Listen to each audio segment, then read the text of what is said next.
주님의 은혜와 평안을 전합니다. 다 같이 신앙 고백하심으로 목요일 새벽 예배 하나님께 드리겠습니다. 나는 전능하신 아버지 하나님, 천지의 창조주를 믿습니다. 나는 그의 유일하신 아들 우리 주 예수 그리스도를 믿습니다.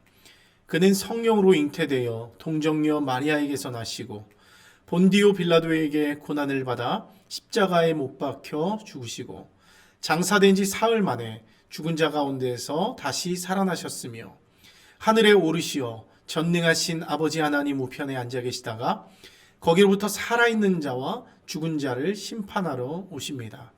나는 성령을 믿으며 거룩한 공교회와 성도의 교제와 죄를 용서받는 것과 몸의 부활과 영생을 믿습니다. 아멘. 참 좋으신 아버지 하나님 감사합니다. 오늘 이 아침에도 우리에게 귀한 생명 허락하여 주시고 아버지의 은혜의 자리로 나올 수 있게 하신 것 감사드립니다. 우리가 늘 주님이 부어주시는 은혜 가운데 거할 수 있도록 도와주시고 주님 주시는 말씀에 따라 순종하며 살 수 있는 하나님의 백성들 될 수 있도록 도와주시옵소서. 오늘 이 아침에도 사모하는 마음으로 주님 말씀 기다립니다. 우리에게 꼭 필요한 말씀 부어주시고 오늘도 그 말씀에 따라 한 걸음 한 걸음 순종하며 살 수 있도록 은혜 베풀어 주시옵소서.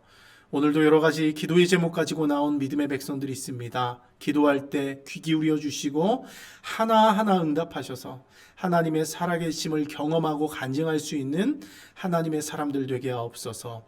감사드리며 예수님 이름으로 기도합니다. 아멘. 오늘 우리에게 주신 하나님 말씀은 출애굽기 20장 1절에서 11절까지 말씀입니다. 출애굽기 20장 1절에서 11절까지 말씀입니다. 이 모든 말씀은 하나님이 하신 말씀이다. 나는 너희를 이집트 땅 종살이하던 집에서 이끌어낸 주 너의 하나님이다. 너희는 내 앞에서 다른 신들을 섬기지 못한다. 너희는 너희가 섬기려고 위로 하늘에 있는 것이나 아래로 땅에 있는 것이나 땅 아래 물속에 있는 어떤 것이든지 그 모양을 본떠서 우상을 만들지 못한다. 너희는 그것들에게 절하거나 그것들을 섬기지 못한다. 나 주 너의 하나님은 질투하는 하나님이다. 나를 미워하는 사람에게는 그 죄값으로 본인뿐만 아니라 3, 4대 자손에게까지 벌을 내린다. 그러나 나를 사랑하고 나의 계명을 지키는 사람에게는 수천 대 자손에 이르기까지 한결같은 사랑을 베푼다. 너희는 주 너의 하나님의 이름을 함부로 부르지 못한다. 주는 자기의 이름을 함부로 부르는 자를 죄 없다고 하지 않는다. 안식일을 기억하여 그날을 거룩하게 지켜라. 너희는 엿새 동안 모든 일을 힘써 하여라. 그러나 일의 날은 주 너의 하나님의 안식일이니 너희는 어떤 일도 해서는 안 된다. 너희나 너희 아들이나 딸이나 너희 남종이나 여종만이 아니라 너희 집 짐승이나 너희의 집에 머무르는 나그네라도 일을 해서는 안 된다. 내가 엿새 동안 하늘과 땅과 바다와 그 안에 있는 모든 것을 만들고 일의 날에는 쉬었기 때문이다. 그러므로 나 주가 안식일을 복주고 그날을 거룩하게 하였다. 아멘. 이 시간 우리에게 주신 하나님의 말씀을 다시 읽고 묵상하면서 잠잠히 주님 앞에 나아가는 시간을 잠시 갖도록 하겠습니다.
할렐루야, 예배 가운데 나오신 여러분 환영하고 축복합니다. 오늘 여러분들과 함께 나눌 말씀은요, 출애굽기 20장 1절에서 11절까지의 말씀입니다. 여기를 보면 성경에서 가장 중요한 말씀 중에 하나인 십계명에 대해서 다루고 있습니다. 여러분들이 잘 알고 있듯이 우리 하나님은요, 이스라엘을 애굽의 압제로부터 구원해 주셨습니다. 그리고는 그들을 젖과 꿀이 흐르는 약속의 땅 가나안으로 인도해 주시죠. 그 과정 속에서 하나님은 시내산에 이르러서 이스라엘 민족과 언약을 체결하게 되는데요. 여러분, 이 언약이 무엇입니까? 하나님과 이스라엘 사이에 공적 관계를 맺는 언약이라고 할 수 있습니다. 즉, 하나님은 이스라엘의 왕이 되어주시고 이스라엘은 하나님의 백성이 되는 약속을 하고 있는 것이죠. 애굽의 왕 바로의 통치를 받으면서 고통받던 노예들이 어떻게 변합니까? 이제는 하나님의 은혜로 하나님의 통치를 받는 자유인이 되는 순간이라고 할 수 있습니다. 통치권이, 이스라엘 백성에 대한 통치권이 바로에게서 하나님에게로 넘어가게 된 것이죠. 여러분, 하지만 여기에는요, 아주 중요한 절차가 필요합니다. 왕이 바뀌었으니 이제 새로운 왕과 백성 사이에 새로운 계약 관계가 세워져야 하는 것이죠. 이것은 당시 국제조약법의 관습에 따른 것인데요. 여러분, 예를 들어서 전쟁이 났다고 생각해 봅시다. 전쟁에서 승리한 나라는요, 주인 국가가 돼요. 그리고 전쟁에서 진 나라는 승리한 나라를 섬겨야 하는 봉신국이 됩니다. 그러니까 주인 국가와 봉신국으로 나누게 되는 것이죠. 여러분, 이때 전쟁에서 승리한 나라의 왕은요, 직접 조약문을 작성하게 되는데요. 똑같은 조약문을 2개 작성해서 서로 나눠 갖게 되는 것이죠. 여러분, 이거는 요즘에도 우리가 집계약할 때 있잖아요. 주인과 세입자가 계약서를 쓰고 2부를 작성하죠. 그런 다음에 한 부씩 나눠 갖는 것과 마찬가지라고 할 수 있습니다. 서로 간에 지켜야 할 중요한 약속이 담긴 그런 문서라고 할 수 있는 것이죠. 여튼 이렇게 계약서가 작성이 되면 이때부터 조약이 효력을 발휘하게 되는데요. 전쟁에서 승리한 국가의 왕은요, 이제 패배한 나라의 백성들을 보호하고 지켜주어야 할 의무가 있습니다. 반대로 전쟁에서 패배한 나라의 백성들은요, 새로운 왕을 인정하고 섬기면서 왕이 제시하는 새로운 지침을 따라야 합니다. 만일 그 봉신국 백성들이 그 지침을 지키지 않으면 어떻게 돼요? 그 계약은요, 깨지게 되는 거예요. 그리고 그 백성들은요, 큰 대가를 치르게 되는 것이죠. 근데 이거는 지금 하나님과 이스라엘 백성들 사이에서도 마찬가지라는 거예요. 하나님이 애굽 왕의 손에서 이스라엘 백성들을 건져 주셨잖아요. 그리고 시내산에서 하나님은 그들의 하나님이 되고 그 이스라엘 백성들을 자기 백성 삼아 주셨잖아요. 때문에 이거는 이 종주봉신 조약, 그 고대근동의 조약의 관습에 따라서 똑같이 적용이 되는 거예요. 하나님과 이스라엘 사이에도 새로운 계약을 세워야 한다는 거예요. 그래서 출애굽기 31장 18절 말씀 보면 어떻습니까? 하나님도요, 증거판 2를 돌판에 친히 써서 모세에게 주셨다, 이렇게 말씀하고 있죠. 제가 잠시 이 부분을 읽어드리겠습니다. 여호와께서 시내산 위에서 모세에게 이르시기를 마치신 때에 증거판 2를 모세에게 주시니 이는 돌판이요 하나님이 친히 쓰신 것이더라. 여러분, 여기서 이 증거판이 뭡니까? 증거판이 뭐예요? 바로 오늘 우리가 이야기하려고 하는, 오늘 본문 출애굽기 20장에서 계속 이야기하고 있는 십계명 말씀이라는 거예요. 십계명 말씀. 새로운 왕이신 하나님이 새로운 백성이 된 이스라엘에게 주신 계약이고 지침이라고 하는 것입니다. 여러분, 그런데 여기서 재미있는 게 있어요. 우리가 주목해 볼 게 무엇입니까? 하나님이 이 십계명, 하나님의 이 계약의 내용을 두 돌판에 작성해서 주셨다고 말하고 있죠. 이것은 무엇을 말하고 있습니까? 앞서 말씀드린 종주봉신 조약과 같이 계약의 당사자인 하나님과 이스라엘 백성들이 영원히 지키고 보관해야 할 그 계약의 내용이라고 하는 거예요. 그래서 하나님은 이 십계명을 어떻게 하라고 그랬죠? 성막의 지성소 안에 있는 언약궤 안에 잘 보관하라 명령하고 있죠. 이런 그만큼 십계명은요, 하나님과 백성들 사이에서 중요하게 보관하고 지켜야 할 중요한 약속, 그 계약이라고 할 수 있다는 거예요. 오늘 이 십계명이 그것을 말해주고 있는 것이죠. 여러분, 그러면 이 새로운 왕이신 하나님이 이 십계명을 통해서 그 백성들, 자신들의 봉신국 백성이 된 그 하나님의 백성들에게 요구하시는 것은 무엇일까요?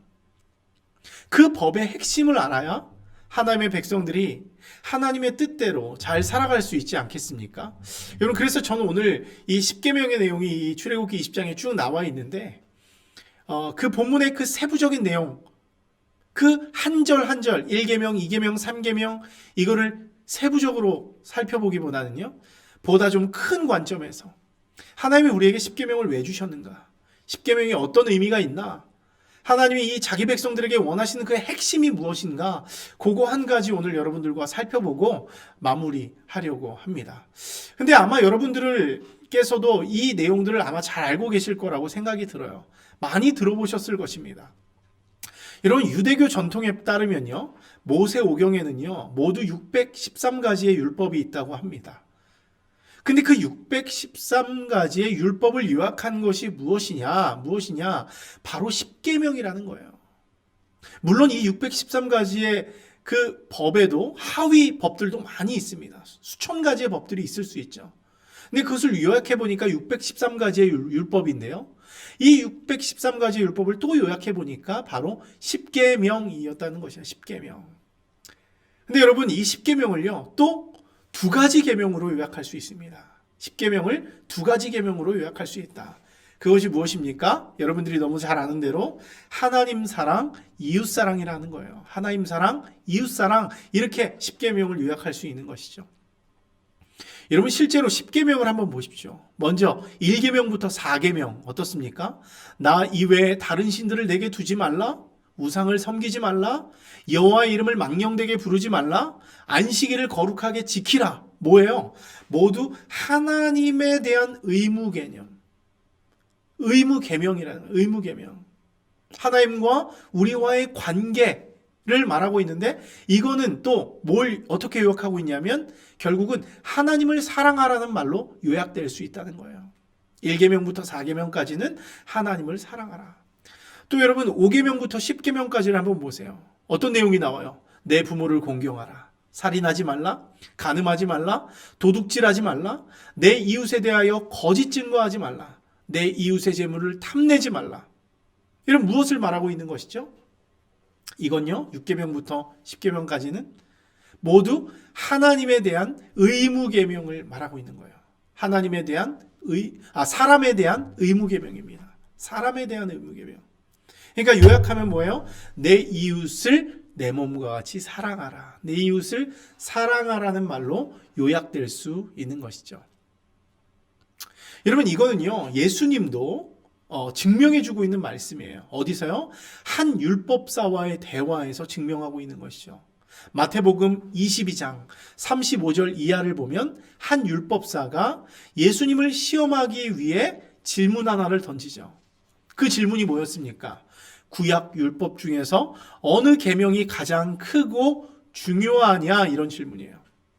구약 율법 중에서 어느 계명이 가장 크고 중요하냐. 여러분, 이에 대해서 예수님은 뭐라고 말씀해주고 있습니까? 제가 마태복음 22장 37절부터 40절까지의 말씀을 여러분들에게 읽어드릴게요. 여기를 보면 이렇게 말합니다. 내 마음을 다하고 목숨을 다하고 뜻을 다하여 주 너의 하나님을 사랑하라 하셨으니 이것이 크고 첫째 되는 계명이요 둘째도 그와 같으니 내 이웃을 내 자신같이 사랑하라 하셨으니 이 두 계명이 온 율법과 선지자의 강령이니라. 율법사의 이 질문에 대해서 오늘 예수님이 대답하면서 강조한 두 가지가 무엇입니까? 바로 하나님 사랑, 이웃 사랑이라는 거예요. 그러니까 예수님조차도 성경에서 가장 중요한 계명이 무엇이냐라고 말씀했을 때 첫째로 하나님 사랑이요, 둘째는 이웃 사랑이다, 이렇게 우리에게 말씀해 주고 있는 것이죠. 여러분, 그런데 이 가장 중요한 이 두 가지 계명조차도 하나로 압축이 가능하다는 거예요. 하나로 압축이 가능하다. 뭐 이미 여러분들에게 말씀드렸지만 그게 뭐예요? 신명기 6장에서 말씀하는 쉐마, 들으라. 뭘 들으라 이야기하고 있습니까? 제가 신명기 6장 5절 말씀을 읽어드릴게요. 6장 5절 신명기입니다. 너는 마음을 다하고 뜻을 다하고 힘을 다하여 내 하나님 여호와를 사랑하라. 아까 예수님께서 가장 첫째 되는 계명을 이야기하면서 인용하신 구절이 바로 이 신명기 6장 5절 말씀입니다. 이 말씀에서 말하는 가장 중요한 내용이 뭐예요? 바로 하나님 사랑이라는 거예요. 하나님 사랑. 하나님 사랑. 그러니까 이 사랑의 이중 계명조차도 요약하면 그렇게 된다는 것이죠. 10계명을 요약하고 613가지의 율법을 요약하고 10계명을 요약하고 사랑의 이중 계명을 요약해서 모두를 하나로 압축하면 결국은 이 10계명에서 가장 중요하게 말하는 게 뭐냐? 바로 마음을 다하고 뜻을 다하고 힘을 다하여 내 하나님 여호와를 사랑하라는 명령이라고 하는 것이죠. 이것이 가장 중요하고 첫째 되는 계명입니다. 오늘 출애굽기 20장 1절부터 11절까지 우리가 읽었는데요. 이게 바로 하나님 사랑에 관한 이야기를 말하고 있는 거예요. 하나님 사랑, 이웃 사랑 중요한 것이지만 그 중에서도 가장 으뜸되는 것은 바로 하나님 사랑이다. 결국 하나님이 모든 말씀을 통해서 또 10계명을 그 백성들에게 주시면서 요구하는 핵심이 무엇입니까? 바로 하나님 사랑이라고 하는 것이죠. 여러분, 때문에 하나님의 백성들이라면, 오늘 이 아침에 이 말씀을 받은 믿음의 백성들이라면 우리가 하나님의 명령에 적극적으로 순종해야 하는 것이죠. 하나님 사랑, 이웃 사랑이라는 이 두 가지 이중계명을 항상 마음에 두고 있되 가장 중요한 그 출발은 뭐다? 하나님 사랑에서부터 시작돼야 한다는 거예요. 여러분, 그렇지 않습니까? 우리가 하나님을 사랑하지 않는데 어떻게 나를 사랑하고 어떻게 이웃을 사랑할 수 있겠습니까? 절대로 이웃 사랑에게로 나아갈 수가 없는 것이죠. 하나님 사랑을 시작으로 해서 이웃 사랑으로 나아가고 세상 돌봄으로 나아갈 수 있게 되는 것이죠. 그렇게 하나님의 사랑을 가장 중요한 가치로 여기고 그 사랑을 실천하며 나아간다면 우리는 하나님의 백성으로서 하나님의 요구를 이루며 살 수 있게 되는 것이고요. 하나님의 백성된 자로서 어떤 이 십계명을 지킴으로 구원받는 것이 아니라 하나님이 우리에게 은혜 주신 것에 감사해서 자연스럽게 우리는 하나님의 법을 지키는 사람이 되고 우리는 하나님의 기쁨이 될 수 있게 되는 것이죠. 사랑하는 성도 여러분, 말씀을 마무리합니다. 하나님 사랑이 가장 중요하다고 말씀드렸어요. 여러분, 하나님 사랑하고 계십니까? 하나님 얼마나 사랑하시고 계세요? 오늘도 주님과 동행하며 그분의 말씀을 사모하며 그분과 동행하는 것을 기다리며 그분과 걸어가고 계세요? 그분과 친밀한 관계를 유지하면서 살아가고 계세요? 어쩌면 우리는 먼저 자기 사랑에 매몰돼서, 어쩌면 우리는 세상 사랑에 매몰돼서 하나님 사랑을 뒷전으로 여기고 있는지 모르겠습니다. 십계명도 중요한 것부터 적혔다라고 말씀드렸고 사랑하는 것에도 순서가 있다고 말씀드렸어요. 하나님 사랑으로부터 시작해서 이웃 사랑으로 쭉 나가는 것처럼 우리 역시도 먼저 출발을 하나님 사랑에 중점을 두고 그 이후에 이웃도 사랑하고 그 세상 돌봄의 실천을 해 나갈 수 있는 것이죠. 사랑하는 성도 여러분, 오늘 하루 이 말씀을 붙들면서 십계명의 의미가 결국 하나님 사랑이다라는 것을 기억하면서 하나님, 저의 마음의 사랑이 엉뚱한 길에 가 있는 것들을 다시 모아서 내가 하나님 사랑하는 백성으로 설 수 있도록 은혜 베풀어 주시옵소서. 그래서 오늘도 이 십계명의 의미를 우리가 깨닫고 하나님 사랑함으로 모든 출발의 시작을 삼을 수 있도록 도와주시옵소서. 기도할 수 있는 여러분 모두가 될 수 있기를 주님의 이름으로 축원합니다. 함께 기도하겠습니다. 참 좋으신 하나님 감사합니다. 오늘도 우리를 주님의 귀한 말씀의 자리로 불러주시고 말씀을 통해서 교훈해 주심을 감사합니다. 하나님, 오늘 십계명을 살펴보면서 하나님의 백성된 우리가 하나님 사랑, 이웃 사랑의 삶을 살아야 하는 것을 알게 됩니다. 그리고 무엇보다도 하나님 사랑이 가장 먼저임을 우리가 또한 깨닫게 됩니다. 사랑하는 하나님, 오늘 주신 말씀과 같이 우리의 모든 사랑의 출발을 하나님께 둘 수 있도록 도와주시옵소서. 특별히 우리 삶을 돌아보면 하나님을 먼저 사랑하고 하나님을 우선시하기보다는 나를 사랑하고 세상을 사랑하는 우리의 모습을 보게 됩니다. 그러다 보니 우리가 하나님을 온전히 사랑할 수 없게 됨을 우리가 발견하게 됩니다. 하나님, 흐트러진 사랑의 우선순위를 다시금 정리할 수 있도록 도와주시고 가장 먼저 주님을 사랑함으로 또한 이웃을 사랑하고 세상의 돌봄까지 나아갈 수 있는 귀한 하나님의 백성들 될 수 있도록 은혜 베풀어 주시옵소서. 그래서 오늘 하루를 살아가면서도 가장 먼저 하나님 사랑에 우리의 마음을 둘 수 있도록 도와주시고 또 내가 있는 그 자리에서 하나님의 사랑을 받은 자로서 또 이웃들에게도 사랑을 전하며 사는 믿음의 백성들 되게 하여 주시옵소서. 감사드리며 예수님 이름으로 기도합니다. 아멘. 하늘에 계신 우리 아버지, 아버지의 이름을 거룩하게 하시며 아버지의 나라가 오게 하시며 아버지의 뜻이 하늘에서와 같이 땅에서도 이루어지게 하소서. 오늘 우리에게 일용할 양식을 주시고 우리가 우리에게 잘못한 사람을 용서하여 준 것 같이 우리 죄를 용서하여 주시고 우리를 시험에 빠지지 않게 하시고 악에서 구하소서. 나라와 권능과 영광이 영원히 아버지의 것입니다. 아멘.